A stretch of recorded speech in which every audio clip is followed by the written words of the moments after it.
E como é que tu falou ali, ó, a gente só consegue melhorar os nossos valores ou entender os nossos valores através do autoconhecimento, né, de conhecimento. Sim. Então, como é que tu idealiza esse mundo ideal para que isso realmente aconteça? Por exemplo, o que que eu, como ser humano, tenho que fazer ou tenho que estudar para que a minha ética e moral e valores esteja alinhado com o que eu acho certo e com o que as outras pessoas também acham certo? Essa é uma pergunta interessante. Porque o que nós deveríamos fazer, primeiramente, era começar a criar correntes, sabe? A criar núcleos de conhecimento. Voltar à base do conhecimento. Por exemplo, o mundo hoje ele está numa velocidade de informação muito grande. Eu acho que a gente tinha que convidar. A filosofia é um convite. Você não pode obrigar ninguém a filosofar, por exemplo, né? A gente convida a filosofar. Ela tinha que ser popularizada. A filosofia é uma grande responsável por isso. A filosofia tinha que trazer essa discussão para os núcleos. Ela tinha que descer um pouco do pedestal acadêmico e começar na base. A base, é a base que vai transformar. Gente, a gente já tem crianças hoje, eu sou professor, eu falo com autoridade de quem educa crianças de sexta série, filosoficamente. E elas já vêm com valores distorcidos Da onde? De casa? de casa. Valores distorcidos de casa. Que o que interessa é o quanto ela carrega. Você tá me entendendo? E você tem que desconstruir isso dentro dela. Você tem que convidar ela, não, mas peraí, existe outras ideias de sucesso. E quando a nossa ideia de sucesso ela for profundamente estética, eu não vejo possibilidade de transformação. Então nós temos que mudar a base, vamos ter que mudar o conceito, vamos ter que frear esse processo. E oferecer para o indivíduo uma possibilidade de ele entender a si mesmo. Sócrates diz, conhece a ti mesmo. Só que as pessoas elas estão se olhando no espelho de forma profundamente estética. Ou seja, a pessoa olha, vê se tá bonita, tal, quando ela tem, quando ela tá carregando, a corrente que ela tá usando, a roupa que ela tá usando, e pronto. E ela sai pra rua assim. Tá entendendo? E a ideia de bom senso, a ideia de felicidade, a ideia de colaboração dela, tá toda pautada dentro desse marketing pessoal dela mesma. O que eu tô querendo dizer com isso? É que nós deveríamos nos olhar no espelho eticamente, além da estética. E dizer, então, peraí, começou meu dia, eu já vou pra rua, agora eu vou pra rua. Puxa, eu vou tentar, se eu não conseguir fazer o bem, eu também não vou fazer o mal. E isso aí eu vou causando menos impacto na vida dos outros, porque as transformações elas não se dão de forma ruptura. Não tem como eu chegar e dizer assim pra ti agora aqui e falar assim, olha aqui, ó, a partir de amanhã todo mundo vai ser bonzinho. Não, seria ilusório, seria uma ideia maluca da minha cabeça. As transformações, elas acontecem de forma gradual, não é? Elas vão ter que, vai ter que ser um movimento que seja, comece com formiguinha, mas que se torne um grande formigueiro. Porque a única forma de você, pra mim, transformar uma sociedade é através do constrangimento. É? Sim. Por quê? Porque, olha, por que eu tô dizendo constrangimento? Constrangimento daquele que faz o errado. Ah, tá. Tá entendendo? Uhum. O indivíduo não pode estar agindo de forma equivocada e ainda ser aplaudido por isso. Mas é o que É o que acontece. acontece. Você tá me entendendo? Sim. O indivíduo não pode. Assim, sabe? Eu digo. Eu falo muito pros meus alunos isso aqui, cara. Eu digo assim pra eles, cara, tu não tem o direito de ser um babaca. Porra. Eles tomam um susto assim de mim. Não, tu não tem o direito de ser um babaca. Tu não tem o direito de tratar, por exemplo, a tua colega dessa forma. Você tem que proteger ela, você tem que ser cortês. Ah, mas ela. Não, mas se a pessoa for babaca contigo, não, a resposta não tem que ser uma babaquice. Com isso, tu vai mudando padrões éticos. Ah, mas eu aprendi na minha casa que se bateu, levou. Sim, mas se todo mundo que me tratar com grosseria, eu devolver a grosseria pra essa pessoa, eu não vejo mais transformação. Eu criei o bom senso da grosseria. Eu chegar aqui, tu gritar comigo, e eu te devolver gritando, a gente vai ficar aqui uma hora gritando um com o outro. Tá entendendo? Eu acho que o movimento de transformação passa pelo constrangimento. Quando a sociedade começar a constranger indivíduos que agem de má fé, indivíduos que agem de forma equivocada, e trazer eles para a luz do destaque por aquilo que eles erraram, então a gente começa a ter alguma possibilidade de transformação social. Mas ela passa, sim, por uma capacidade, ou melhor, ela passa, sim, por uma transformação do modelo de reflexão. A gente está refletindo errado. A gente está refletindo em bases superficiais, sabe? E quando eu falo assim, superficiais, não é que você tem que se aprofundar nos livros. Você tem que se aprofundar na observação. Você tem que se aprofundar em si mesmo. Por isso que eu ainda gosto tanto de Sócrates dentro desse processo, da filosofia. Cara, tu tem que tomar consciência da tua ignorância. Porque só um indivíduo que tem consciência da sua ignorância, ele pode ampliar o seu leque de possibilidade de entendimento de algo. O que eu tô querendo dizer é que, poxa, quando eu tomo consciência da minha ignorância, poxa, eu agi errado. Aquilo tem que me incomodar, eu tenho que chegar em casa, não tenho que conseguir dormir. Eu tenho que saber que eu tenho que chegar aqui amanhã, pô, eu agi de forma errada contigo, de forma equivocada. Se isso não me causar um constrangimento, e eu, não, amanhã eu fiz uma sacanagem contigo, eu vou, durmo, acordo, vou fazer outra sacanagem com outro, e assim eu vou vivendo a minha vida. E se não me causar, não me fizer mal, não deixar aquele sentimento de angústia, então não vai ter transformação. Não, peraí, porque errado nós todos vamos errar. Mas eu tenho que errar e tenho que falar assim, poxa, eu fiz uma sacanagem com ele ontem. Eu tenho que falar com ele. Senão não tem transformação sem esse processo. É isso que eu acredito. Passa pelo constrangimento e passa por um convite à reflexão. Vamos refletir sobre si mesmo, cara. Esse é o teu parâmetro de felicidade? É esse exemplo que quer deixar para teus filhos? É esse exemplo que quer deixar para tua família? Mas não. A sociedade de hoje, infelizmente, ela está aplaudindo. Mas isso também foi construído. E se foi construído, pode ser desconstruído também. Mas tem que ser um movimento. Então, é meio utópico isso, Sim. né? É meio Eu utópico. acho que tudo que a gente está falando aqui é uma utopia. Olha, eu sei que parece que eu tô fazendo o advogado do diabo aqui, mas é que assim, ó, tu tá me jogando várias informações que eu concordo 100%. Então, se eu ficar concordando aqui contigo, a gente não vai pra lugar nenhum. Não, sim, tá? a gente vai ficar massageando o ego um do outro. Então, por isso que eu quero te indagar algumas coisas, mas é assim, ó. Eu acredito na mudança, mas infelizmente eu acredito que ela vai demorar muito. E bota muito tempo nisso. Porque eu acredito que só vai ser a partir de alguma coisa muito utópica que a gente vai voltar pra si e vai olhar, ok? A gente chegou aqui sem a gente perceber que a gente tava errando. O que seria essa coisa utópica pra ti? Pra que essas pessoas voltem a se olhar de fato? Porque isso tudo que tu falou é mil maravilhas. Sim. Mas na realidade, onde que a gente tem casa pra criar, filhos pra criar, Sim. uma vida pra viver, pessoas pra conversar, trabalho, a gente não vai conseguir olhar pra dentro de si mesmo, sendo que não foi nos ensinado isso. Então, vem muito da base, vem muito mais além do que a nossa própria compreensão. Talvez a gente precisa ser puxado desse lugar. E aí pode caber a religião, pode caber a politicagem, pode caber a filosofia, pode caber um amigo. Mas pra ti, o que é? Eu acho que a única via que nós temos para essa transformação, claro, seria eventos de ruptura. E eu ando observando isso muito. Algumas pessoas elas estão chegando no vazio, por exemplo. Elas acumularam capital. E depois, mas peraí, mas esse é o sentido da vida? Esse é o sentido que eu fiz tudo isso aí? E elas percebem que elas só podem buscar, e elas andam buscando muito a Deus nesse sentido. Eu conheço pessoas que encontraram em Deus um propósito. Porque depois de buscar todos os padrões estéticos, econômicos e vazios, elas buscam uma transformação. Tá, mas peraí, eu já busquei tudo, eu consegui tudo, e agora? Qual é o próximo passo?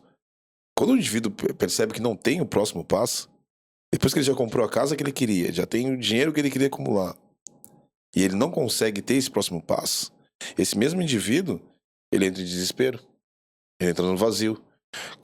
Já percebi que tem pessoas que, por exemplo, poxa, esse cara tinha dinheiro, tinha tudo, e o cara se suicidou, por exemplo.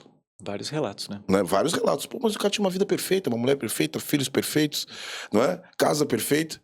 E por que ele se suicidou? Porque ele entendeu que depois disso não tinha outro passo. O cara não trabalhou em si o conhecimento de si mesmo.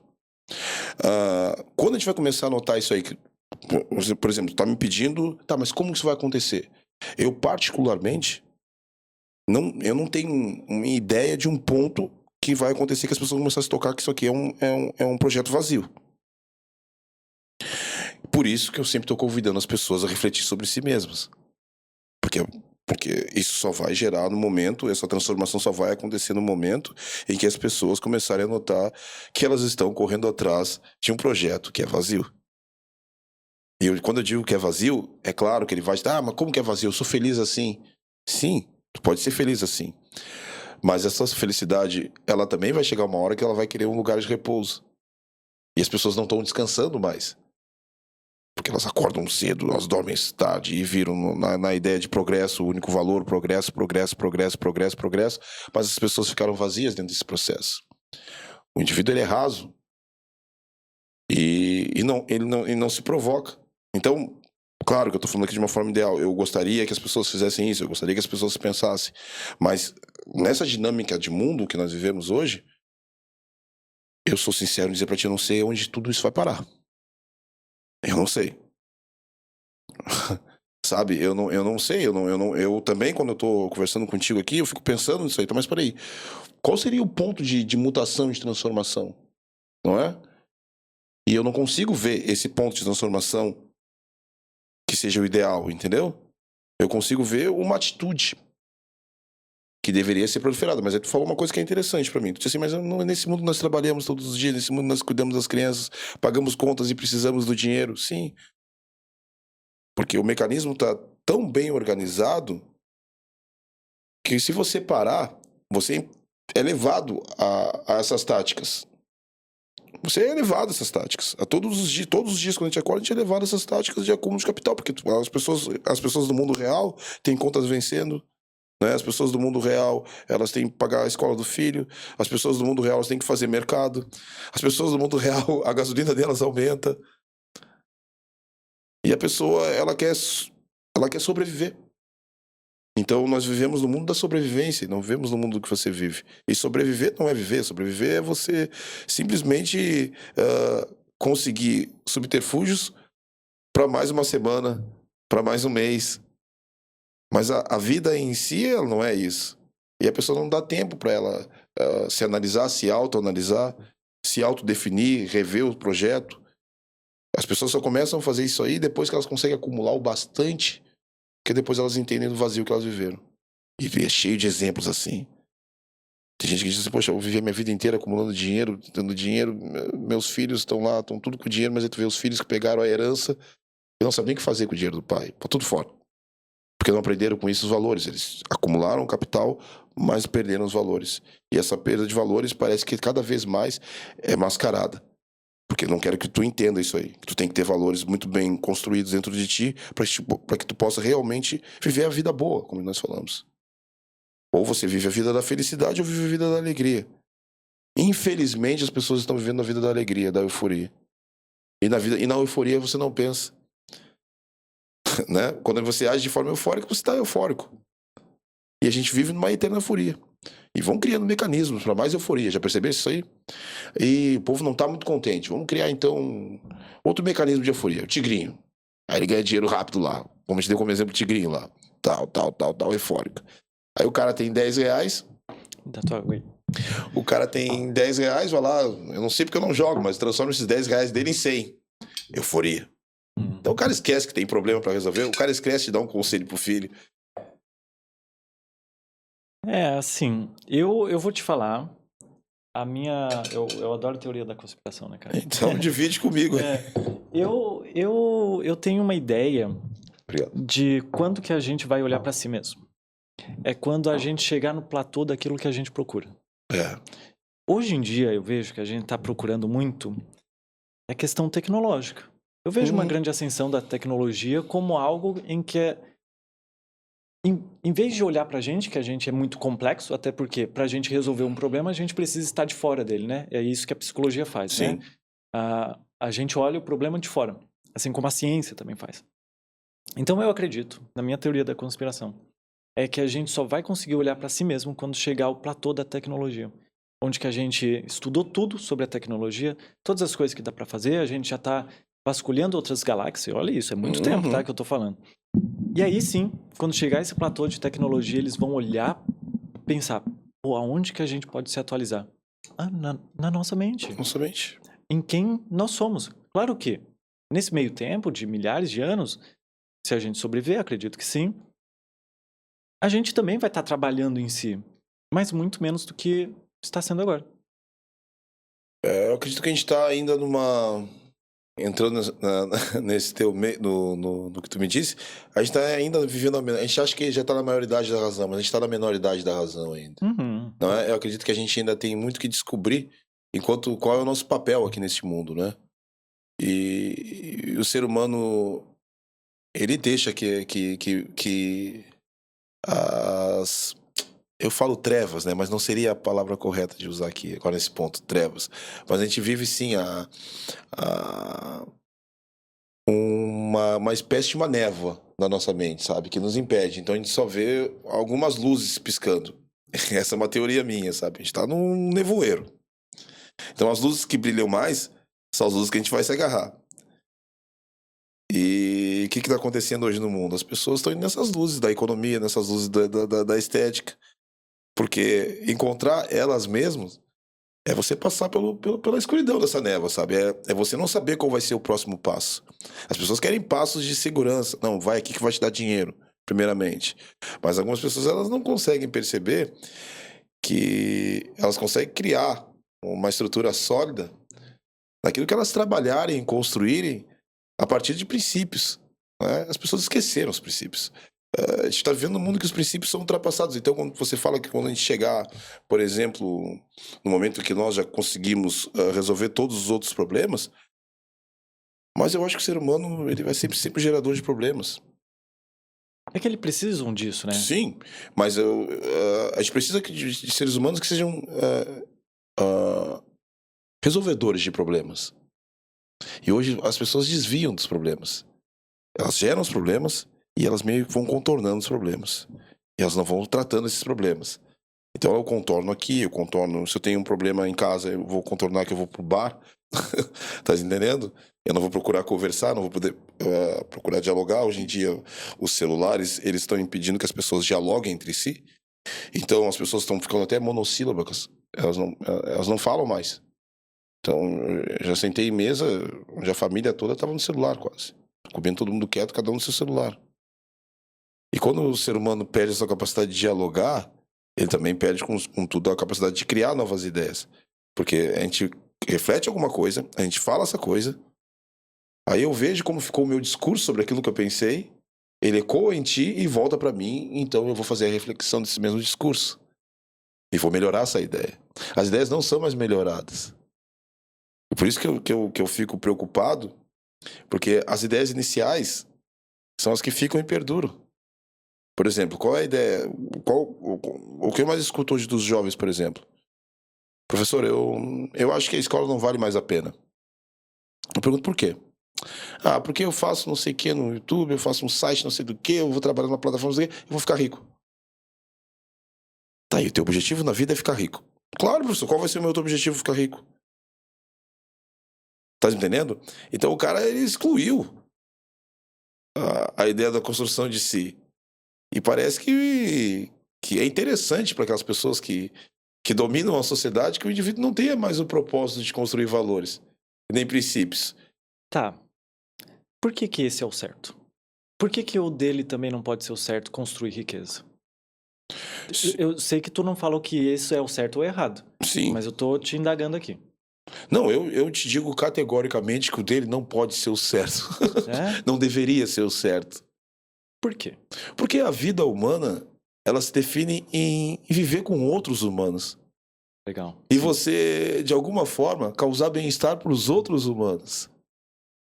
E se você só busca acumular, porque você vive em sociedade, e acha que o dinheiro por si só e o acúmulo de capital por si só é a fonte da tua felicidade, você se torna um ser humano egoísta, sozinho, dentro desse processo. A felicidade só é verdadeira quando compartilhada. Quando compartilhado, esse é o ponto que eu quero chegar contigo. Então, olha que eu não sou de falar certo ou errado. Dificilmente as pessoas me vêm falando isso está certo, isso está errado, isso está certo, está errado.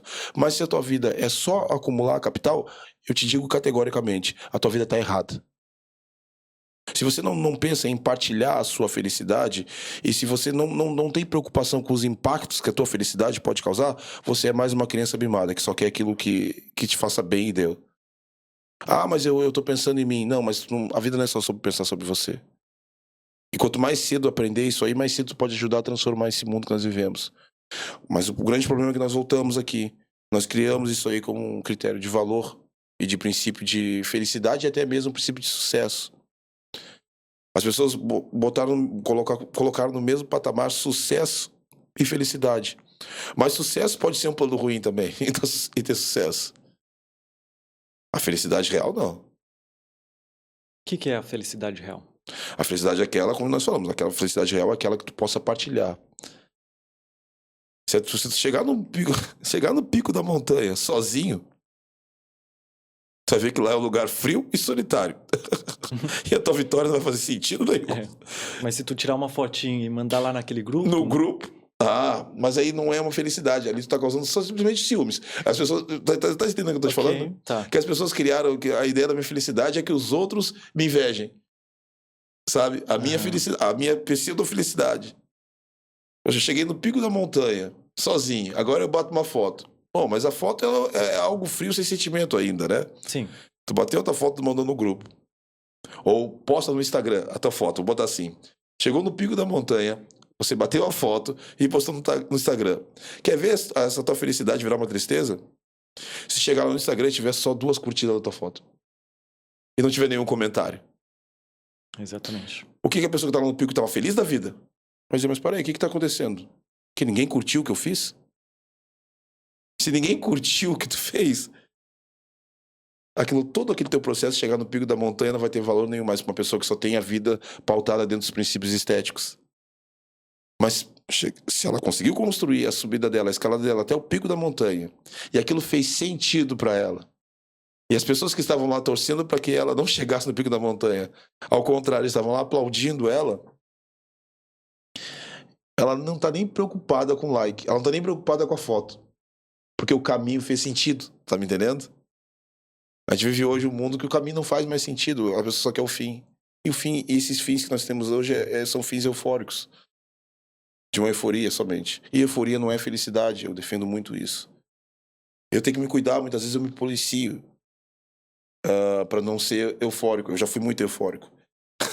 Sabe, eu queria que as pessoas me aplaudissem, por exemplo, sabe? Eu queria que as pessoas gostassem da minha aula, sabe?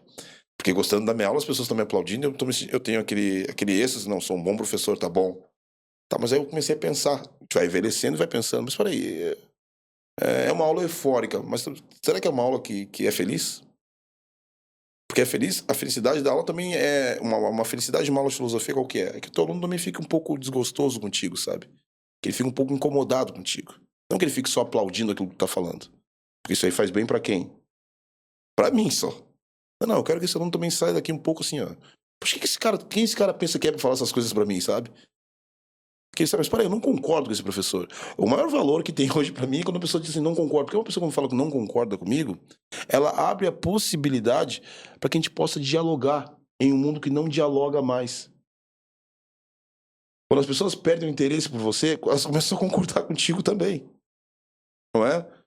Eu tava falando, não sei, eu tava conversando ontem sobre um caso que um amigo meu tava reclamando, que a mulher dele tava só reclamando dele. Disse, olha, tu agradece. Se ela tá reclamando de ti, é porque ela vê alguma possibilidade em ti. Porque no momento que ela começa só a concordar contigo, meu amigo, começa a se preocupar. Tá, tudo que tu fizer tá tudo certo, tá tudo bem. Algum problema tem.